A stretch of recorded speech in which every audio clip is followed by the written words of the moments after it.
네, 우리가 읽은 말씀을 가지고 억울하고 부당한 일을 당했을 때라는 제목으로 함께 말씀의 은혜 나누고자 합니다. 여러분, 우리는 살아가면서 참 때로는 억울하고 또 말로 말할 수 없는, 표현할 수 없는 그런 부당함을 또 경험하며 살아갑니다. 때로는 직장에서 이유 없이 내 평가가 깎일 때가 있죠. 나는 열심히 한다고 했는데 어떤 이유인지도 모른 채 인사의 그런 승진에서 또 누락되든지 아니면 여러 가지 평가가 엇갈리든지 그런 때 참 억울합니다. 또 가정에서도 그런 일이 있습니다. 열심히 했는데, 가정을 위해 희생하고 헌신했는데 인정받지 못할 때, 알아주지 못할 때, 가장 가까운 옆에 사람이, 배우자가 인정해주지 않고 칭찬해주지 않고 인정하지 않을 때 참 우리는 참 억울합니다. 이때까지 내가 했던 모든 헌신과 노력들이 다 물거품이 되는 것 같고 다 무너지는 것 같죠. 그리고 또 사회 구조 속에서 힘이 없고 빽이 없다는 이유로 부당한 일을 당할 때가 있습니다. 법정에 호소해도 때로는 힘이 없다고, 그래서 부당한 일을, 피해를 입을 때가 있죠. 참 그 억울함은 우리 깊숨 속에, 마음속에 참 오래 남습니다. 때로는 너무 억울해서, 너무 분해서 잠도 오지 않을 정도로 그렇게 되고, 또 때로는 이 억울함에, 이 분함이 결국 가장 가까운 사람에게 비난과 원망과 또 잘못, 그렇게 날카롭게 반응하게 되기도 하죠. 그래서 어떻게 보면 이 억울함은 자신을 무너뜨리기도 하지만 옆에 있는 가장 가까운 사람들을 더 힘들게 하는 참 이 어려운 것입니다. 근데 이런 경험들이 오늘날 우리에게만 일어난 것이 아니라는 거예요. 지금 우리가 야고보서를 읽고 있지만 그 당시 초대교회 성도들도 똑같은 이런 억울함과 부당함을 경험했던 겁니다. 부요한 지주들에게 착취당하고, 그리고 법정에서도 보호받지 못하고 힘이 없다라는 이유로 억지로 침묵을 강요받기도 했습니다. 오늘 우리가 함께 살펴볼 본문 말씀은 바로 그 억울함의 한복판에 있는 성도들에게 주신 말씀이에요. 그래서 이 억울하게 하는 그 자들에게 하나님께서 하신 말씀, 그리고 억울함을 당한 성도들에게 어떻게 그 억울함을 견디며 이 시간을 보내야 할지를 성경 본문은 아주 깊이 그리고 현실적이게 말씀하고 있습니다. 여러분, 오늘 이 말씀 속으로 한번 들어가 봅시다. 첫 번째로 우리 야고보 말씀은 아주 매우 강도 높은 어조로 불의하게 행하는 자들에게 경고를 하고 심판의 메시지를 줍니다. 우리 1절 한번 다 같이 읽겠습니다. 시작. 들으라 부한 자들아, 너에게 이 말 고생으로 말미암아 울고 통곡하라. 부요한 자들, 여기서 말하는 부자들은 야고보의 그 교회 안에 있는 성도들을 향한 것이 아니라는 것이 많은 학자들의 의견입니다. 왜냐하면 여기는 회개하라는 말이 없어요. 만약에 성도들을 향해서 그 메시지를 하면은 4장에서 본 것처럼 반드시 너희가 주 앞에서 낮아져라, 회개하라, 돌이켜라 라는 그 권면의 말씀이 들어있을 텐데, 여기에는 권면의 말씀이 없다는 겁니다. 회개하라는 권면의 말씀이 없고 그저 종말의 이 말, 그 심판의 메시지만 선포된다는 거죠.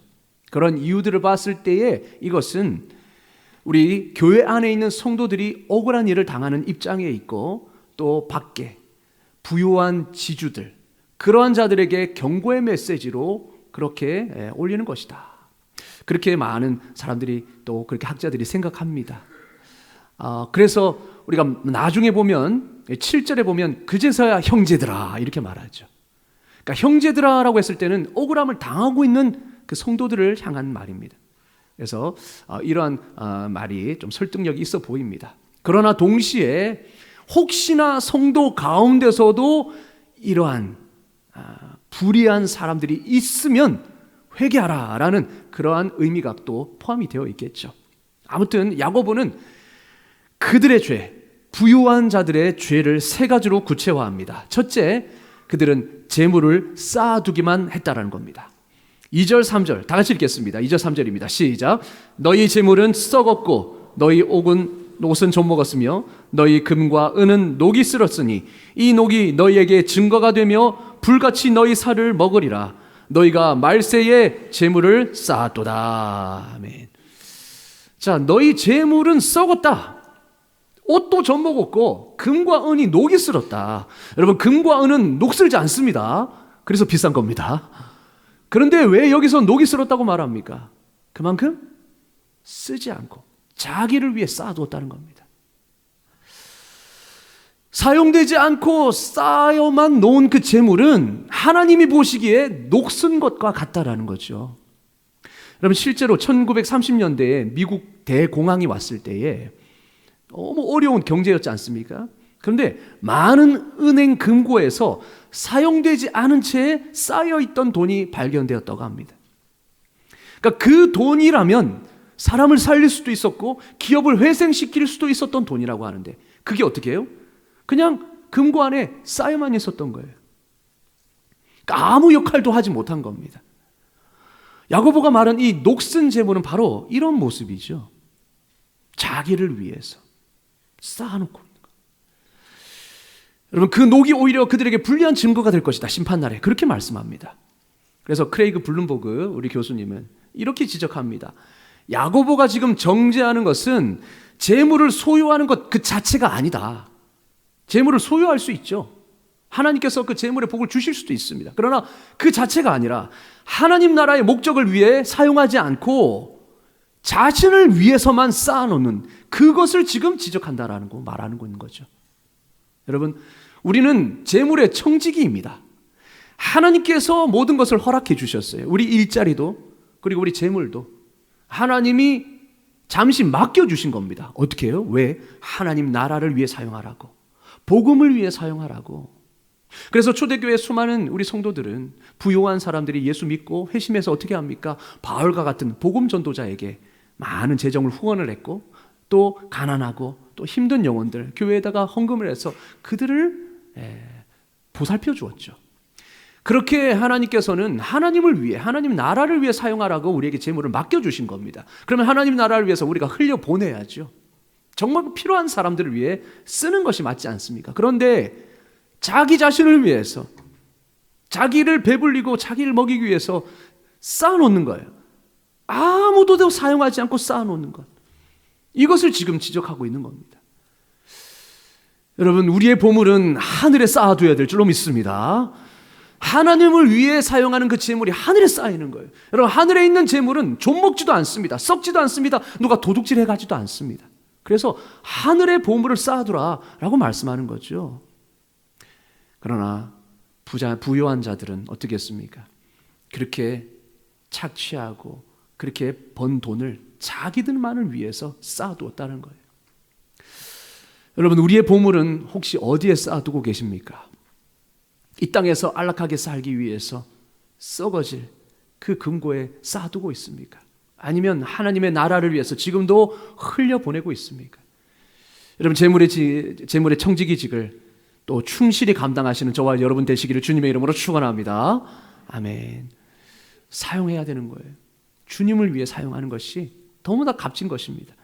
그러나 부요한 자들은 그러지 않았습니다. 두 번째, 야고보가 지적하는 그들의 죄는 무엇이냐?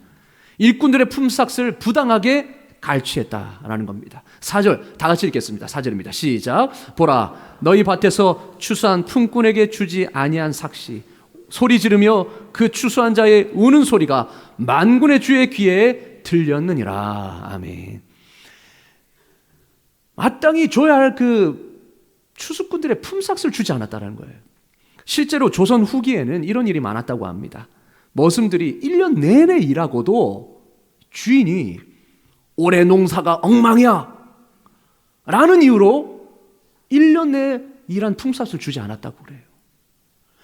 그러니까 주기 싫으니까 온갖 핑계와 명분들을 다 만들어내는 거죠. 그래서 이번 소출이 좋지 않아, 이번 다 성과가 좋지 않아, 그래서 사꾼들에게 그러니까 일꾼들에게 줘야 할 마땅한 그 삭을 주지 않았다는 거예요.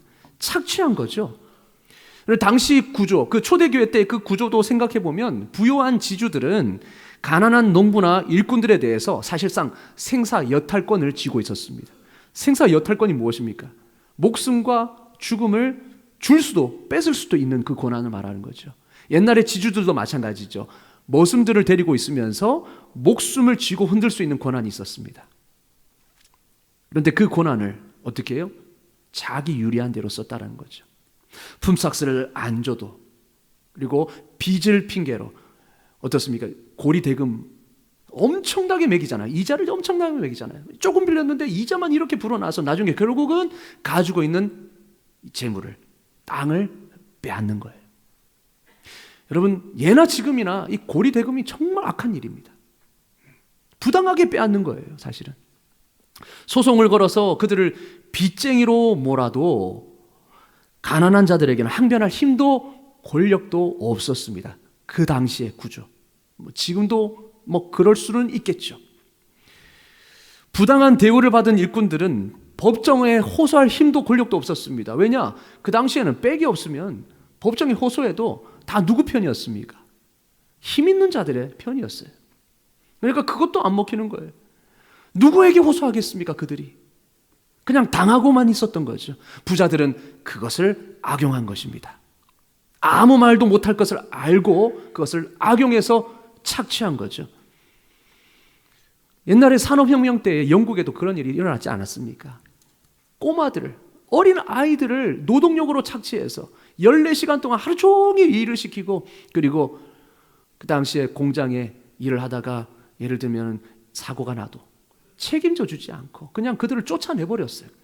그런 일들이 비일비재했죠. 지금도 마찬가지입니다. 그러한 부당하게 착취한 사람들, 노동력을 착취하고 그런 당연히 줘야 할 그 삭세대에서 혼자만 착취한 그런 그들에 대해서 지금 심판하고 있는 거예요. 하지만 그들의 부르짖음은, 그러니까 이 일꾼들의 부르짖음은 결코 땅에 떨어지지 아니한다라고 4절 하반절을 말씀합니다. 이렇게 말하고 있죠. 그 추수한 자의 우는 소리가 만군의 주의 귀에 들렸느니라.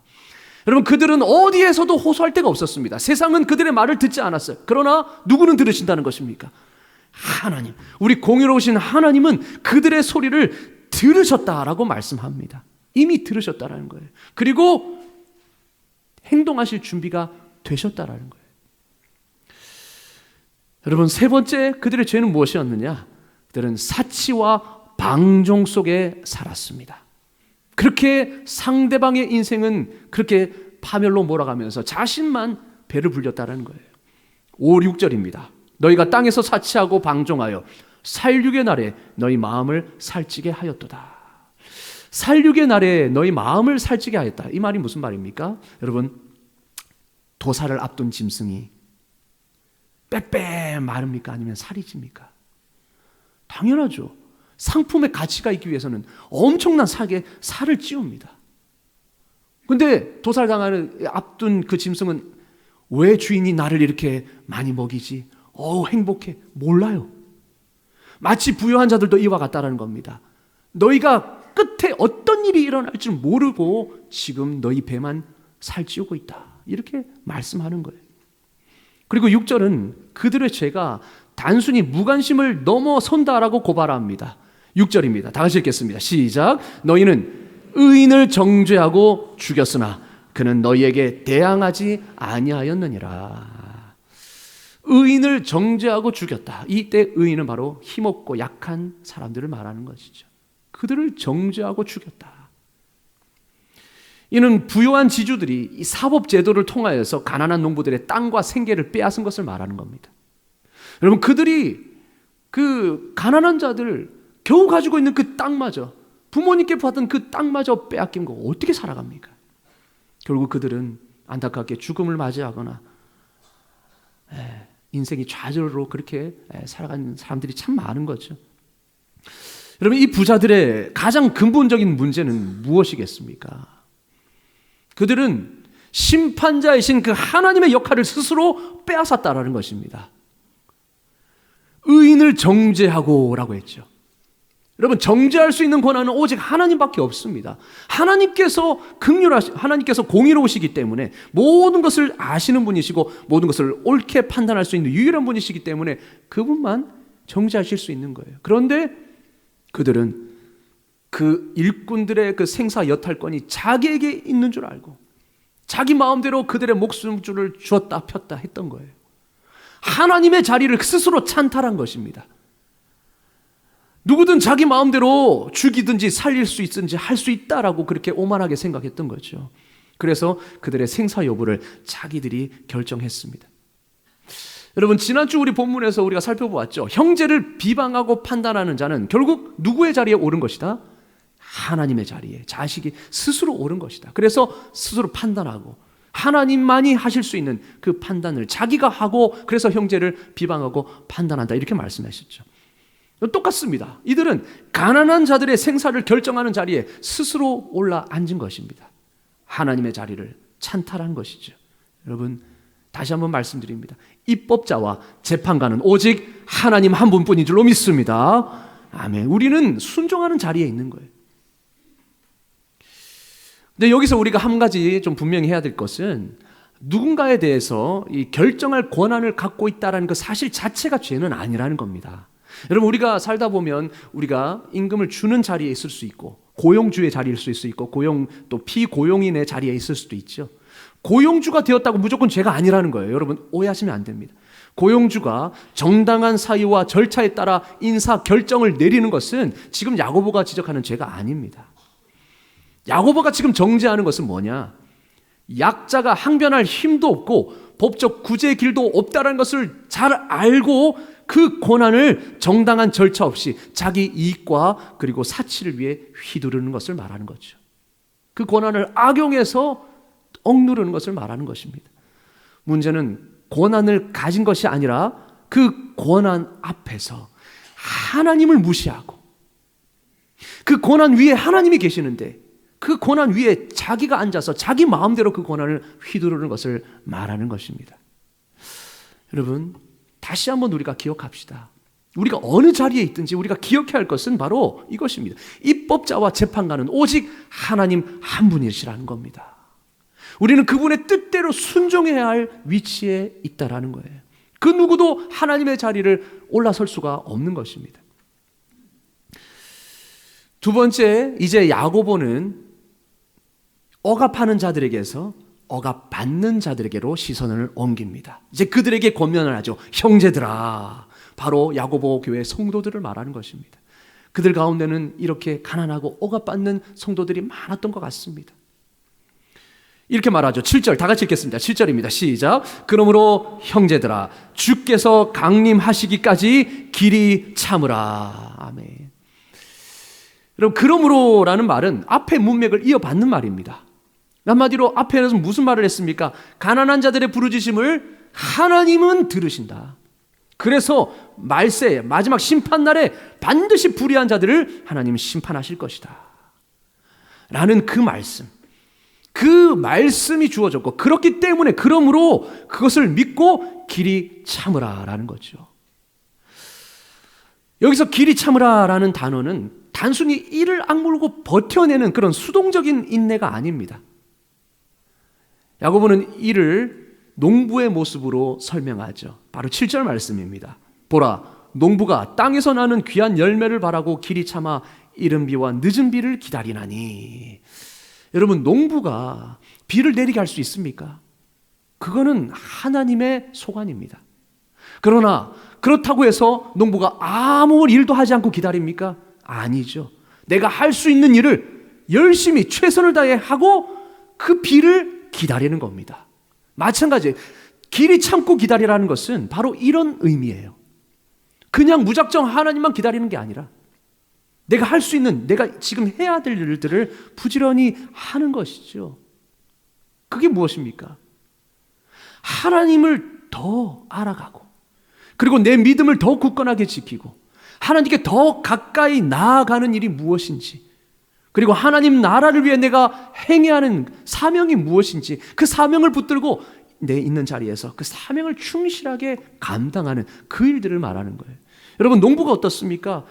아무것도 하지 않는 게 아니잖아요. 김을 메고 밭을 갈구고 거름을 주고 할 수 있는 모든 일을 다 하면서 때를 기다리듯이 우리도 있는 자리에서 비록 부당하고 억울하지만 하나님이 갚아주실 것을 믿고 참고 기다리라는 겁니다. 여러분, 8절은 이 인내에다가 한 가지를 더하죠. 8절입니다. 다 같이 읽겠습니다. 시작. 너희도 길이 참고 마음을 굳건히 하라. 주의 강림이 가까우니라. 아멘. 반드시 주님 재림하신다. 그러니 참아라. 길이 참아라. 그러면서 한 가지 더 붙이죠. 마음을 굳건하게 하라. 마음을 굳건하게 하라. 왜 이 말씀을 주셨을까요? 여러분, 우리가 때로는 억울한 일을 당하고 부당한 일을 당하면 우리 안에 마음이 무너지기 쉽습니다. 분노가 차올라가지고 내 마음을 지키지 못해서 그 분노를 잘못된 방향으로 표출시키기가 쉬워요. 때로는 마음을 지키지 못해서 내가 먼저 스스로 무너져 버립니다. 내 마음을 지키지 못해서. 그래서 말씀하시죠. 마음을 굳건히 해야 된다. 마음을 굳건히 해야 된다. 하나님에 대한 신뢰로 붙들어 매라는 것입니다. 마음을. 무너지지 말고 좌절하지 마라. 여러분, 우리가 무너지면 우리 현실을 포기하게 됩니다. 내가 해야 할 일, 내가 지금 해야 되는 일, 할 수 있는 일마저 포기하게 됩니다. 그러지 말라는 거예요.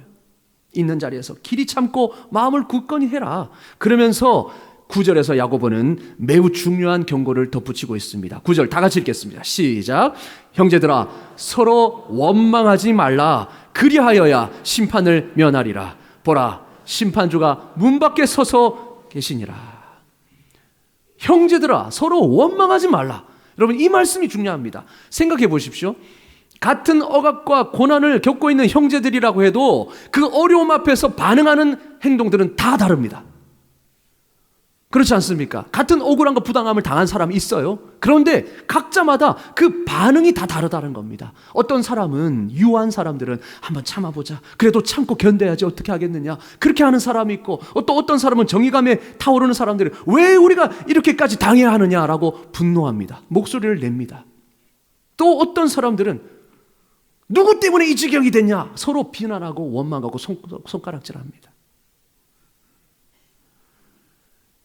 이 문제, 똑같은 이 문제를 어떻게 받아들이고 대응해야 할지에 대한 생각이 서로 다르니까, 그 생각이 서로 다르면 어떻게 됩니까? 그 어긋남은 서로를 향한 비난과 원망으로 이어지기 쉽다라는 거예요. 이런 일들이 얼마나 많습니까? 당신 때문에 이렇게 된 거라고. 그때 네가 이렇게만 하지 않았어도 이렇게 될 일이 없었다. 같은 입장에서 같은 편끼리 서로 총질하게 되고 내부 분열, 싸우게 되는 겁니다. 서로 원망하게 되는 거죠. 같은 고난의 자리에 있는 형제들, 자매들을 탓하게 되는 거예요. 마음을 굳건하게 하지 못하면, 그 하나님의 공의를 믿지 못하면 우리는 스스로 마음이 무너져서 서로를 원망하게 된다는 겁니다. 여러분, 또한 우리는 보통 억울함을 당했을 때 그 억울함을 누군가에게 쏟아내려고 합니다. 그런데 문제는 부당한 대우를 한 사람에게 직접 항의하기보다 어떻게 합니까? 가장 약한 사람들에게 원망을 품어내죠.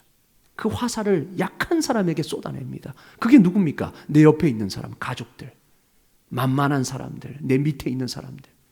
이런 사람들에게 막 원망하고 비방하는 거예요. 그러니까 공동체가 힘들어지는 겁니다. 그리고 아무 잘못 없는, 때로는 별 잘못 없는 그런 윗사람에게 원망과 비난을 쏟아내죠. 여러분, 광야에서 이스라엘들이 그랬습니다. 이스라엘 백성들이 어떻게 했습니까? 물이 없어요. 조금만 참고 인내하면 될 터인데 마음을 지키지 못하고 어떻게 합니까? 모세와 아론을 원망하고 죽이려고 합니다. 여러분, 종종 이렇듯 억울함과 불만은 잘못된 대상을 향하게 됩니다. 그래서 우리는 마음을 지켜야만 하는 겁니다. 왜냐? 잘못된 대상에게 향하면 어떻게 됩니까? 공동체가 분열돼요. 똑같이 고난 속에 있는 그 사람들을 향하여서 서로 분열질하고 내부 총질을 하게 됩니다. 이런 일들이 얼마나 많습니까? 여러분, 이 나라의 현 상황을 두고 교회들은 다 다릅니다. 우리는 목소리를 내야 합니다. 또 우리는 행동해야 합니다. 아니, 우리는 기도해야 합니다. 목소리가 다 다릅니다. 다 맞습니다. 다 맞는 말이에요. 여러분, 우리가 독립운동도, 일제시대 때 독립운동도 다 다르게 펼쳐졌습니다. 어떤 사람은 무력으로, 또 어떤 사람은 외교로, 또 어떤 사람은 기도로 풀어갔어요. 그런데 만약에 서로가 입장이 다르고 서로 방법이 다르다고 해서 서로 싸웠다면 우리의 독립은 이루어지지 않았을 겁니다. 독립하기 전부터 우리가 아예 내부 분열이 됐겠죠. 물론 지금도 그 여파는 있지만요. 마찬가지입니다. 여러분, 이 나라를, 이 세상을 향한 그 교회의 입장, 바라보는 입장 다를 수 있습니다. 그러나 성경으로 우리는 판단해야죠. 그죠? 말씀으로 판단하고 하나님의 뜻으로 우리는 보아야 합니다. 그러나 그 방법이 다르다고, 그 속도가 다르다고, 그 입장이, 생각이 조금 다르다고 해서 서로를 향해서 비난하고 원망하고, 그래서 교회가 하나 되지 못하는 그 모습들을 보면서 누가 제일 안타까워하시고 누가 제일 기뻐하겠습니까? 내부 분열을 가장 기뻐하는 사람은 누구겠습니까? 상대편이죠. 바로 사탄 마귀입니다. 그래서 야고보는 형제들아 서로 원망하지 말라. 이때일수록 마음을 굳건히 해야 된다. 믿음을 포기하지 마라. 이렇게 우리에게 권면하는 것이죠. 그렇습니다. 여러분, 서로가 이렇게 때로는 분함이 있고 억울함이 많으면요, 이런 오류가 있습니다.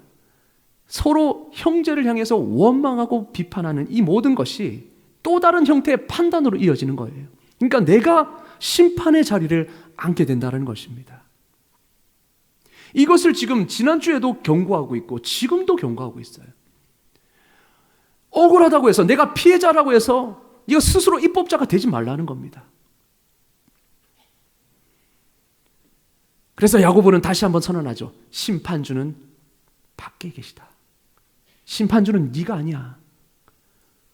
서로 지금 원망할 때가 아니고 서로 판단할 때가 아니야. 심판주는 밖에, 문 밖에 서 계시니라. 여러분, 우리가 서로를 향해 원망의 화살을 겨누고 있을 때 진짜 심판자는 저 밖에 계시는 거예요. 억울함을 풀어주실 분도 하나님이시고, 그리고 잘잘못을 가려주실 분도 하나님이십니다. 우리가 그 자리를 대신할 필요가 없는 것이죠. 그래서 우리는 오히려 그럴 때일수록 마음을 굳건히 지켜야 합니다. 그리고 서로 원망할 것이 아니라 같은 처지에 있는 그들을 내가 격려해주고 서로 보듬어가면서 서로에게 의지가 되어줘야 되는 것이죠. 서로 사랑해야 되는 것이죠. 근데 우리는 너무나 반대로 가고 있지 않습니까? 때로는 의견이 다르다. 우리는 같은 방향으로 가고 있음에도 교회 안에서도 의견이 다르고 속도가 다르고 생각이 다르다고 서로를 향해 원망하고 비난하는 그것은 내가 스스로 입법자의 자리에, 하나님의 자리에 앉아 있는 것이 되는 것이죠. 그때일수록 우리는 무엇을 해야 합니까? 순종이죠. 순종의 자리가 무엇입니까? 서로 사랑하라. 같은 고난에 있는 자들을 서로 섬기고 서로 사랑하라. 이것이 우리에게 주신 말씀인 줄로 믿습니다. 우리는 농부가 비를 기다리듯 주님의 그 공의를 기다리면서 우리가 해야 할 사명들을 감당하는 것이죠. 여러분, 그래서 마지막으로 야고보는 두 가지 구체적인 본보기를 우리에게 제시해주고 있습니다. 바로 선지자와 욥입니다. 여러분, 선지자는 어떻습니까? 10절에 보니까 형제들아 주의 이름으로 말한 선지자들을 고난과 오래 참음의 본으로 삼으라. 선지자들은 불의 앞에서 침묵하지 않았습니다. 심지어 왕 앞에, 권세자 앞에 서서 당당히 하나님의 말씀을 선포했습니다. 그런데 그러다가 감옥에 갇히기도 하고 죽기도 했죠. 그럼에도 동시에 그들은 폭력적인 방법을 쓰지 않았습니다. 원망하지 않았습니다. 백성들을 원망하지 않았습니다. 그저 있는 자리에서 하나님께 순종하며 오래 참을 뿐이었습니다. 하나님이 하시는 거예요, 여러분. 하나님이 하시는 거예요. 선지자들이 얼마나 억울했겠습니까? 말해도 듣지 않는 저 백성들을 보면서 얼마나 답답했겠습니까? 그런데도 백성들을 원망하거나 그 분노에 차서 자기 방식대로 행하지 않았습니다. 그저 하나님이 주신 그 말씀을 선포할 뿐이었습니다. 둘째는 욥입니다. 11절. 보라, 인내하는 자를 우리가 복되다 하나니 너희가 욥의 인내를 들었고 주께서 주신 결말을 보았거니와. 욥은 모든 것을 잃은 사람이었습니다. 욥보다 억울한 사람은 아마 없을 겁니다. 아무 일도, 아무 죄도 짓지 않았는데 아무리 나에게서 죄를 찾아보려고 해도 없었던 거죠. 그런데도 이해할 수 없는, 설명할 수 없는 재앙이 자기에게 닥쳤습니다. 하루아침에 재산도 자녀들도 건강도 잃어버렸습니다. 하지만 그럼에도 불구하고 욥은 어떻게 했습니까? 입술로 범죄하지 않았습니다. 입술로 하나님을 원망하지 않았습니다. 입술로 죄를 짓지 않았습니다. 그리고 하나님을 떠나지도 않았습니다. 오히려 하나님 앞에서 탄식하고 항변했습니다. 끝까지 하나님 앞에 붙어 있었던 겁니다. 그리고 결국 욥은 어떻게 됐습니까? 하나님이 베푸신 회복을 경험했습니다. 우리를 위해 이 욥의 이야기를 말씀하에 주신 겁니다. 인내하라. 욥처럼 인내하라. 그 욥의 인내의 결말을 너희가 보았다. 그것이 무엇입니까? 회복시키신 거 아닙니까? 하나님이. 한국 전쟁 때에 많은 성도들이 가족을 잃고 재산도 잃고 터전을 잃었습니다. 하지만 그들은 그럼에도 불구하고 폐허가 된 그 교회에 모여서 기도하고 찬송을 불렀다고 합니다. 내 주는 강한 성이요 방패와 병기 되시니 큰 환난에서 우리를 구하여 내시리로다. 믿음으로 찬송하고 기도했습니다. 그 인내 끝에 하나님은 이 나라를 이렇게 회복시켜 주신 것 아니겠습니까? 여러분, 여기서 야고보가 강조하는 것은 단지 참으면 복 받는다라는 그런 단순한 공식이 아닙니다. 바로 11절이 그 핵심입니다. 11절이 결론이자 핵심입니다. 11절 하반절 다 같이 읽겠습니다. 시작. 주는 가장 자비하시고 긍휼히 여기시는 이시니라. 아멘. 욥의 인내의 결말은 무엇이냐?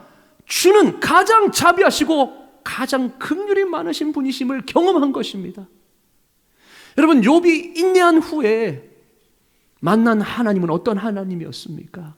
매정한 하나님이었습니까? 하나님 이렇게 인내했는데 하나님 그냥 무시하셨어요? 아닙니다. 하나님은 더욱더 풍성한 것으로 갑절의 축복으로 주셨습니다. 욥의 인내의 그 결말에서 끝에서 만난 하나님은 가장 자비로우신 하나님, 긍휼이 많으신 풍성하신 그 하나님이셨습니다. 절대 약자들을 외면하지 않으시는, 부르짖음을 외면하지 않으시는, 반드시 좋은 것으로 가장 좋은 것으로 갚아주시는 그 하나님을 욥은 만났습니다.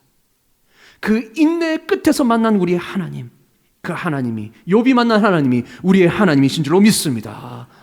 우리가 인내해야 하는 이유도 바로 마찬가지입니다. 우리가 참고 기다리는 그 시간 끝에 우리를 기다리고 계시는 그 분이 누구시냐는 거예요. 만약에 모질고 매정한 하나님이라면 우리는 참고 인내할 가치가 없습니다.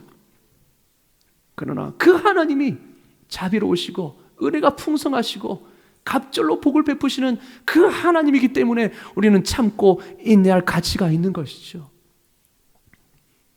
오늘 본문은 우리에게 묻습니다. 억울하고 부당한 일을 당했을 때에 우리는 어디에 시선을 두어야 할 것인가? 만약 나를 이렇게까지 한 그 사람에게 향한 분노에만 우리가 머물러 있다면 여러분, 그 분노는 결국은 나를 무너뜨리고 결국 내 가장 가까운 사람들을 무너뜨릴 것입니다. 같은 공동체를 무너뜨릴 것입니다. 그 순간 우리는 알지 못하는 사이에 또 다른 형태의 심판자의 자리에 앉게 되는 것이죠. 그러나 야고보는 우리에게 다른 길을 제시해 주고 있습니다. 그 길은 무엇입니까?